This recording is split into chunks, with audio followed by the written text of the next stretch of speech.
নমস্কার বন্ধুরা, KS cooking হাউসের তরফ থেকে আপনাদের জানাই স্বাগত। আজকে আমি বানাবো টমেটো কুলের চাটনি। এটি আপনারা সরস্বতী পুজোর দিন খিচুড়ি ভোগ খাওয়ার পর শেষ পাতে খেয়ে দেখবেন, খেতে ভীষণই ভালো লাগে, খুবই টেস্টি। এই রান্নাটা আপনারা সম্পূর্ণ দেখুন, দেখে যদি ভালো লাগে তাহলে আমার চ্যানেলটি সাবস্ক্রাইব করে রাখবেন আর লাইক কমেন্ট শেয়ার করবেন। তাহলে চলুন রেসিপিটি দেখে নেওয়া যাক। এখানে আমি একটি প্লেটের মধ্যে নিয়ে নিয়েছি 300 গ্রাম পাকা টমেটো আর নিয়ে নিয়েছি 100 গ্রাম পাকা টক কুল। প্রথমে আমি টমেটোগুলি কেটে নেব। এই যে দেখুন, এরকম ছোট ছোট টুকরো করে কেটে নিয়েছি। এইভাবেই সবকটি টমেটো কেটে নিচ্ছি। সবকটি টমেটো কাটা হয়ে গেল। এবারে এই টমেটো কুচিগুলি আমি একটি প্লেটের মধ্যে ঢেলে নিচ্ছি। এখানে এই যে 100 গ্রাম কুলটা নিয়ে নিয়েছি, এই কুলের বোটাগুলি ছাড়িয়ে দিয়ে ভালো করে আমি ধুয়ে নিয়েছি। এবারে এই কুলগুলি একটি একটি করে ফাটিয়ে নিচ্ছি, কারণ যখন চাটনি রান্না করব এই চাটনির মধ্যে এই কুলগুলি দেবো, তো তাতে কী হবে, কুলের মধ্যে নুন আর মিষ্টিটা ভালোভাবে ঢুকবে। সেই কারণে একটি একটি করে কুলগুলি ফাটিয়ে নিচ্ছি। সবকটি কুল ফাটিয়ে নিলাম। তাহলে চলুন এবার চাটনিটা রান্না শুরু করি। গ্যাস ধরিয়ে কড়াই বসিয়ে নিয়েছি। কড়াইতে দিয়ে দিচ্ছি 1 টেবিল চামচ সাদা তেল। এবার তেলটা ভালো করে গরম করে নিচ্ছি। তেল ভালো মতো গরম হয়ে গেছে। তেলের মধ্যে দিয়ে দিচ্ছি 1/2 চা চামচ ফোড়ন।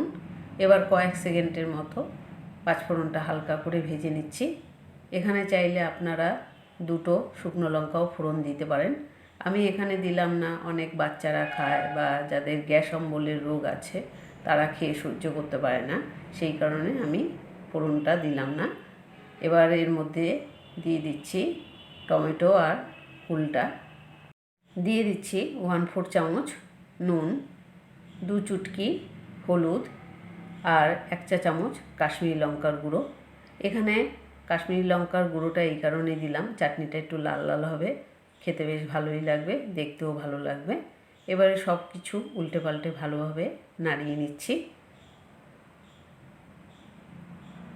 এখন ঢাকা দিয়ে গ্যাসের ফ্লেমটা মিডিয়াম টু লো অবস্থায় রেখে 5 থেকে 6 মিনিটের জন্য কুল আর টমেটোটা ভালো করে সিদ্ধ করে নিচ্ছি। 5-6 মিনিট হয়ে গেছে। এবারে আমি ঢাকা খুলে নিচ্ছি। এবার খুন্তি দিয়ে ভালোভাবে উল্টে পাল্টে নাড়িয়ে নিচ্ছি। এখানে কুল ভালো মতো সিদ্ধ হয়ে গেছে, কিন্তু দেখতে পাচ্ছি যে টমেটো কুচি কিছু কিছু শক্ত আছে, তাই আমি খুন্তি দিয়ে ভালোভাবে একটু ঘুরিয়ে ম্যাশ করে নিচ্ছি। এবারে আমি এর মধ্যে চায়ের কাপের 1/2 কাপ জল নিয়েছি, সেই জলের হাফ জল এই চাটনির মধ্যে দিয়ে দিচ্ছি, কারণ যে টমেটোগুলি শক্ত আছে সেগুলি যাতে সিদ্ধ হয়ে যায়। এবারে ভালোভাবে উল্টে পাল্টে নাড়িয়ে নিচ্ছি। এখন আমি আবারও ঢাকা দিয়ে 2 থেকে 3 মিনিটের জন্য লো ফ্লেমে যে টমেটোগুলি শক্ত আছে সেগুলি আরেকটু সিদ্ধ করে নিচ্ছি। 3 মিনিট হয়ে গেছে। আবারও আমি কড়াইয়ের ঢাকাটা খুলে নিচ্ছি। এবারে খুন্তি দিয়ে চাটনিটা ভালোভাবে উল্টে পাল্টে নাড়িয়ে নিচ্ছি। আর যে টমেটোগুলি সিদ্ধ হয়ে গেছে, শক্ত ছিল যে টমেটোগুলি, সেগুলিকে ভালো করে ম্যাশ করে নিচ্ছি।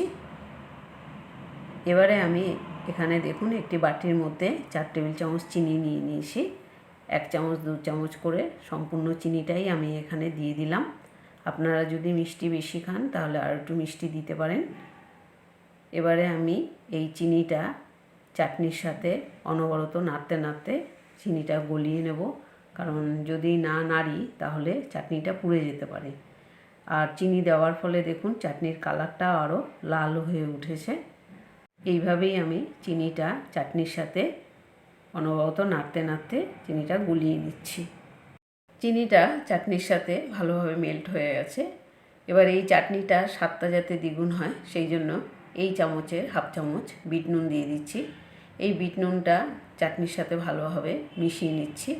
এর ফলে কুল দিয়ে যেহেতু এই চাটনিটা করেছি, সেই কারণে এই চাটনিটা খেলে কোনো গ্যাস অম্বল হবে না, আর বিট নুন দেওয়ার ফলে চাটনিটার স্বাদও অনেক বেড়ে যাবে, খেতে বেশি টেস্টি লাগবে। এই রেসিপিটি আপনারা বাড়িতে একবার ট্রাই করে দেখুন। যদি ভালো লাগে তাহলে লাইক, কমেন্ট, শেয়ার করবেন আর আমার চ্যানেলটি অবশ্যই সাবস্ক্রাইব করে রাখবেন।